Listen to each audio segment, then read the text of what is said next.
আসসালামু আলাইকুম। আজ আপনাদের কচুর লতি ভর্তা করে দেখাবো। প্রথমে কচুর লতিগুলো খুব ভালো করে বেছে নিয়ে ভালোভাবে ধুয়ে নিব। এরপর আমি এখানে একটা আম পাতা দিয়েছি। আমাদের গ্রামে বলে আম পাতা দিয়ে সিদ্ধ দিলে নাকি কচুর লতি চুলকায় না।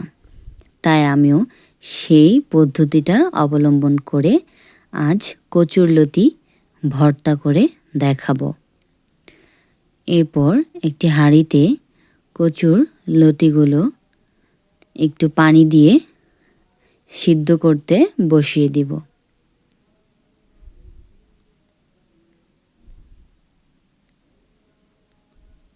এখানে কচুর লতিগুলো সিদ্ধ হতে থাকবে। এই রেসিপিটা দিয়ে আপনি অনায়াসেই এক থালা ভাত খেয়ে নিতে পারবেন। কচুর লতিগুলো 20 থেকে 25 মিনিট সিদ্ধ করে নেব। অন্যদিকে 10 থেকে 12টা শুকনো মরিচ, একটা ছোট রসুন কেটে নিব। এরপর একটি কড়াইয়ে 2 টেবিল চামচের মতো তেল দিয়ে শুকনো মরিচগুলো হালকা আঁচে ভাজব।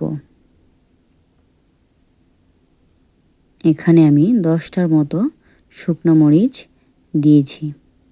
আমি একটু ভর্তাটা ঝালঝাল করব। যাদের মুখে রুচি কম তারা ট্রাই করতে পারেন। এরপর রসুনগুলো দিয়ে দিব। আস্তে আস্তে রসুনগুলো হালকা আঁচে ভেজে নিব। রসুনগুলো আস্তে আস্তে কালার পরিবর্তন করে লাল লাল হয়ে যাবে। এরপর উঠিয়ে নিব।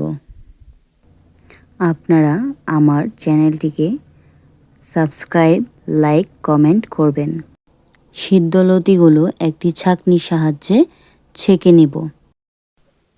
ভেজে রাখা শুকনো মরিচ রসুনগুলোকে খুব ভালোভাবে একসাথে হালকা লবণ দিয়ে কচলিয়ে নেব। খুব ভালোভাবে মাখাবো। এরপর উঠিয়ে রাখা সিদ্ধ করা কচুর লতিগুলোকে শুকনো মরিচ রসুন ভাজার যে তেলটা ছিল ওইটার মধ্যে দিয়ে হালকা আঁচে একটু নাড়িয়ে চাড়িয়ে নিব, যেন ভিতরের পানিটা একটু শুকিয়ে যায়। একটু হালকা ভাজা ভাজা করে নিব, তাহলে ভর্তাটা খেতে দারুণ হবে। এরপর হালকা লবণ দিয়ে দিয়েছিলাম।